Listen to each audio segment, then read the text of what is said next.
आज ही Doubtnut app download करें। Doubtnut पर होगा अब आपके सभी मैथ्स, केमिस्ट्री, फिजिक्स और बायोलॉजी डाउट्स का सफाया। बस अपने क्वेश्चन की फोटो खींचो, उसे क्रॉप करो और तुरंत वीडियो सोल्यूशन पाओ। Download now. Good morning students. तो हमें कॉलम 1 को क्या करना है, कॉलम नंबर ए को कॉलम बी के साथ मैच करना है। तो चलो स्टार्ट करते हैं। सबसे पहला हमें ऑप्शन बोला गया है रियल इमेज। तो रियल इमेज इनमें से कैसी होती है?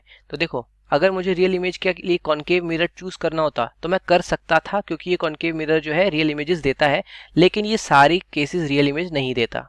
कुछ केसेस में ये वर्चुअल इमेज भी लाके देता है, इसीलिए मैं इसको टिक नहीं करूंगा।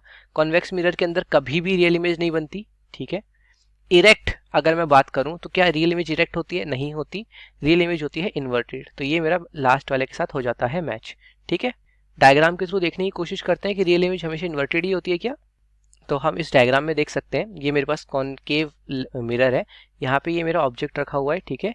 इस ऑब्जेक्ट का एक इमेज फॉर्मेशन हो रहा है। आप देख सकते हो एक लाइट रे स्ट्रेट गई, फोकस पे मिल गई, क्योंकि जो पहला लाइट रे जाती है वो फोकस से मीट करती है, और जो लाइट रे सेंटर ऑफ कर्वेचर से जाती है ये अपने सेम पाथ को रिट्रेस करती है।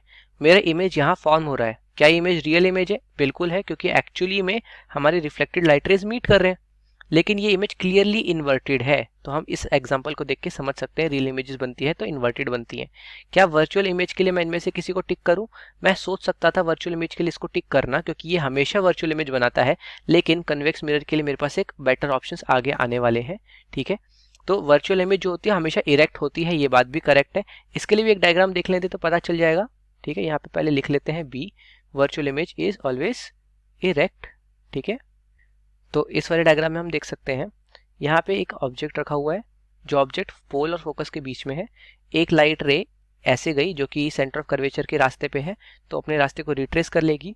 दूसरी लाइट रे एंगल आई और एंगल आर बराबर करते हुए रिफ्लेक्ट हो जाती है।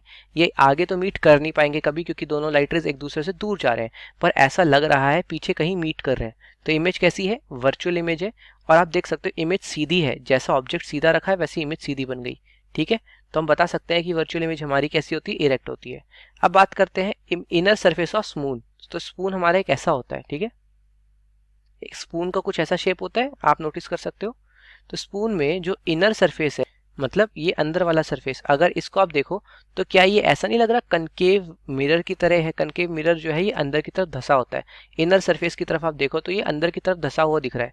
तो इनर सरफेस ऑफ स्पून कैसा बिहेव करता है? कॉनकेव मिरर की तरह बिहेव करता है। और अगर आप इसी स्पून को ऐसे उल्टा कर दो, ठीक है, तो स्पून का आप ये जो आउटर सरफेस अब आप देख रहे हो, इसको मैं मिरर की तरह इस्तेमाल करूं तो ये कैसा है? ये बिल्कुल एक कॉन्वेक्स मिरर की तरह लगता है। कॉन्वेक्स मिरर कैसा होता है? मेरा ऐसा होता है ना, जिसमें बाहर वाली साइड जो बल्जिंग साइड होती है हम इसको रिफ्लेक्टिंग के लिए यूज करते हैं। तो आउटर सरफेस ऑफ स्पून क्या हो गया? ये वाला साइड जो कि बल्जिंग दिख रहा है।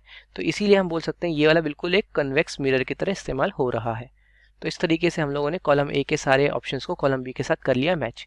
आई होप अभी क्वेश्चन भी सबको समझ में आ गया होगा। क्लास 6 से 12 से लेके नीट, IIT, JEE मेंस और एडवांस के लेवल तक 10 मिलियन से ज्यादा स्टूडेंट्स का भरोसा। आज ही डाउनलोड करें डाउटनेट ऐप या व्हाट्सएप कीजिए अपने डाउट्स 8400 400 400 पर।